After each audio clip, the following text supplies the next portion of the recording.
First start చేయి. మొదటగా దోశని ఓ చివర్లో ఇలా చించాలన్నమాట, చించటమే. తర్వాత చట్నీ వేసుకొని ఇలా లెఫ్ట్ సైడ్ అలా అనాలి, తర్వాత రైట్కి అలా అనాలి, తర్వాత ఫ్రంట్కి, తర్వాత బ్యాక్కి, తర్వాత ఫోల్డ్ అయింది కదా దాన్ని అలా విప్పేసి ఇలా సోక్ చేయాలన్నమాట, నానబెట్టేసేయాలి.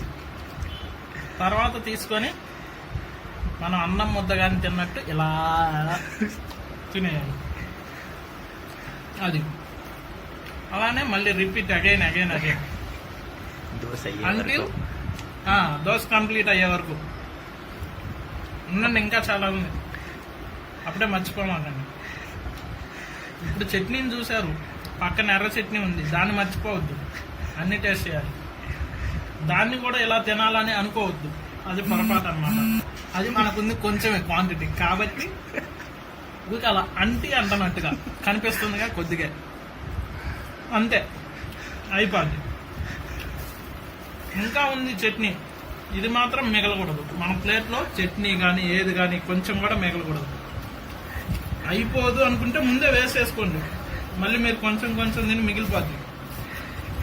ముందు వేసేసుకొని ఎలా తింటే దోశ మొత్తాన్ని సరిపోతుందో గమనించుకుంటూ తినాలి, లేకుంటే మనకే చివరిలో చట్నీ మిగలదు. అదన్నమాట. Minimum 5 minutes. 5 నిమిషాలు తీయాలా?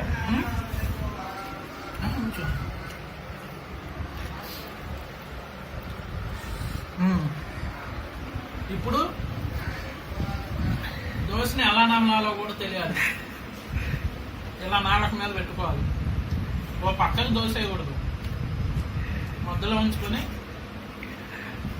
ఓ నిమిషం పాటు చప్పరించాలి. చప్పరించిన తర్వాత అటు సగం ఇటు సగం మొత్తం ఒక పక్కకి కాదు దోశ వేసుకొని అప్పుడు తినాలి. అప్పుడు మీకు టేస్ట్ సరిగా తెలియలేదనుకో, మనకి ఇంకా చాలా పీసెస్ ఉన్నాయి, పర్లేదు, ఇంకో పీస్ తీసుకోండి. ఇంకో పీస్ తీసుకొని కలిపేసి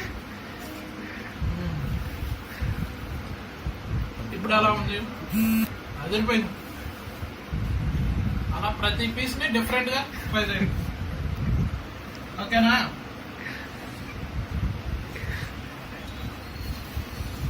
ఈసారి ఇటు పక్క పెట్టుకోవాలి.